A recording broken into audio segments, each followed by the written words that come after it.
Welcome back to Dunstan, Kiwi Bred. Roc De Cambes is a stallion making waves on both sides of the Tasman. I caught up with Rick Williams from the Oaks Stud to find out about a stallion who's done a full circle from the farm where he was born and raised. Roc De Cambes might have suffered from a low profile at the beginning of his stud career, but this former star Japanese racehorse is fast making up for lost time.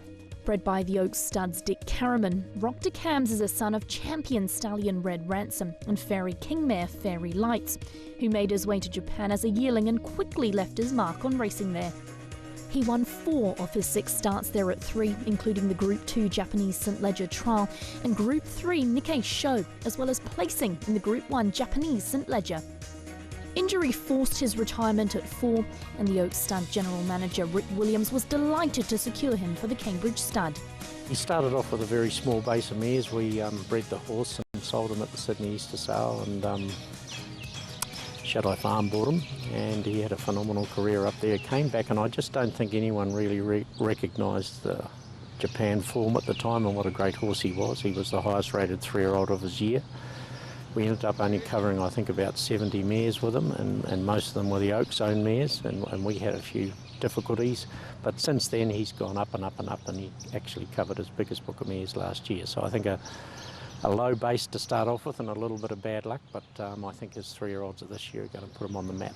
I think some of it was a lack of understanding of the Japanese form at the time and just how good a horse he was, and the horses he beat in Japan. Went on and won Japan Cups. He beat Vodka, he beat the horse that won the Melbourne Cup, so he was a world-class racehorse at the time, but it was just sort of hard to get that across. I think there's definitely a bias against staying middle distance type stallions when they come to stand at stud in New Zealand. Everyone says we should breed stars, but if you don't bring in a sprinter miler and you bring in a star, they're very hard to fill commercially. So I think all of those things counted against him, but once they started to see them and they got up and running, his momentum's building, and I hope it continues. Rick Williams knew Roc De Cambes' family well, having bred and sold the colt. Roc De Cambes' half-brother Kiora won the Group 2 Hawke's Bay Guineas, and another half-brother Roman Chariot was second in the Group 1 New Zealand Derby. So when the stallion became available, the Oaks Stud was ready to pounce. I'd followed his career, obviously, because we bred him, and then I got an email from Shadow Farm, one of the people at Shadow Farm, and saying that he'd got injured, he'd got galloped on, and that they were thinking him having a stud career. And of course they've got 30-odd stallions up there, all Group 1 winners. It's an amazing operation, and he got infected, and then they thought they were going to have to put him down. The injury did. Then 6 months later they emailed me again, and I was going to Hong Kong for the international meeting, so I carried on up there, inspected the horse, and we did a deal with him. And thank goodness I did, except it cost about $150,000 US to get him home through quarantine in America at the time. But at the moment, it looks like we did a good deal. When I had Sea Change in England, they'd nominated him for the King George and the Arc de Triomphe. I only knew that when I got to England, and that's what they thought of him in Japan. I mean, he was the highest rated 3-year-old colt. He couldn't run in the Derby, which Vodka won. She went on and won 7 Group 1s at the Japan Cup. He happened to beat her later in his career, but he only actually raced for his 3-year-old year, got injured second up as a 4-year-old, and that was the end of his career. So he had a very short career, but after 6 races, I think he was given an international rating of 116, which was the same, interestingly, as Sea Change and Darcy Brahma got. Despite a slow start, Roc De Cambes has started to make waves through the likes of Reminisce and Our Rocky, who finished 3rd and 4th in the Group 1 Manawatu Size Produce Stakes last season, while Ragnar and Dubai in Style look exciting prospects. Unfortunately, Reminisce, I think, was going to be the best of them, and she just went amiss this spring. Our own filly, she was heading for the 1,000 guineas, but she'll be back in the autumn. But Ragnar was with Nigel Tiley. He's looking very good. He looks like he's a Derby hope. I know the Freedman stable hold him in high regards. If it doesn't happen in the spring, they tell me it'll happen in the autumn. And of course, our Rocky's over there.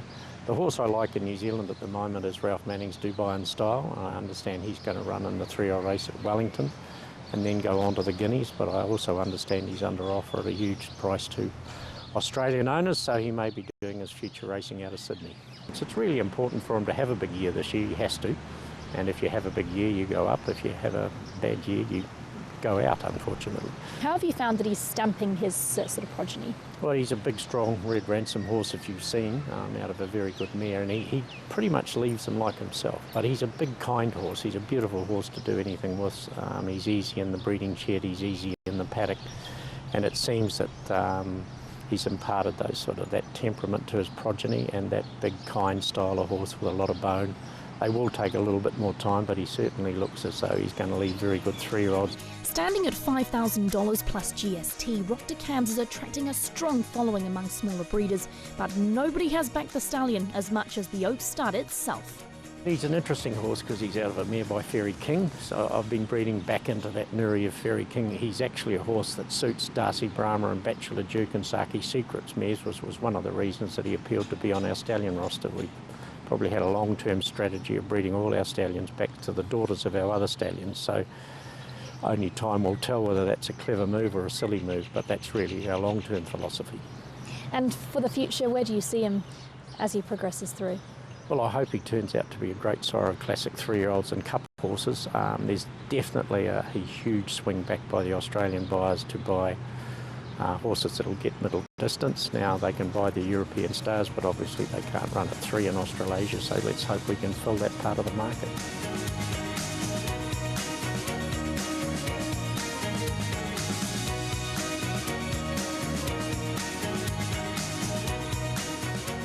It's an exciting time coming up for this young sire as his stock prepare for classic races in the upcoming months. Emily, Rick Williams has got real faith in the stallion. And he's right too as well.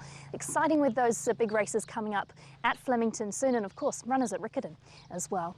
We stick around at the Oak Stud as we take this week's International Animal Health Products Pedigree of the Week. It's Group 1 New Zealand Stakes winner Sakhee Soldier. When a stallion is battling to snare a Group 1, it's definitely time to send in a soldier. That's what happened when the Murray Baker and Andrew Forsman trained Sakhee Soldier went to war with Rising Romance in this year's New Zealand Stakes at Ellerslie, emerging to credit himself and his July Cup winning sire Sakhee Secret with inaugural Group 1 wins. It was Sakhee Soldier's 8th win from just 15 starts, after earlier stakes successes in the Group 3 Eagle Technology Stakes and Group 2 Rich Hill Mile, both at Ellerslie. His sire, Sakhee Secret, shuttled between England's Whitsbury Manor Stud and Cambridge's The Oak Stud before he was sold to Italy last season. Dick Carriman's Cambridge Stud Farm bred Sakhee Soldier out of imported Machiavellian mare Surreptitiously, a winner at Newmarket before she was sent to Australia, then sold to New Zealand. Sakhee Soldier was her first New Zealand foal, and her only other living foal born here at Darcy Brahma Colt was exported to Hong Kong in August after winning a trial for Te Ao Mutu trainers Graham Sanders and Debbie Sweeney. Surreptitiously has since foaled a Darcy Brahma Colt and will return to that Oak Stud stallion. Surreptitiously's dam, the Northern Dancer mare Nadmar, is a half-sister to dual Californian Group 1 winner Sabine and hails from a prolific stakes-winning family. Sakhee Soldier boasts 4 strains of legendary stallions Northern Dancer and Natalmar in his first 6 removes, as well as a sex-balanced 5x4 cross to Razor Native as part of a fascinating pedigree. This week's Pedigree of the Week is proudly brought to you by International Animal Health Products. That wraps up this week's episode of Dunstan Kiwi Bred. Join Emily and myself next Monday at 7 p.m. on TRB Trackside 1. Where we reflect on our season and also take another look at some of the stories we've shared over the past 6 weeks. We look forward to your company then.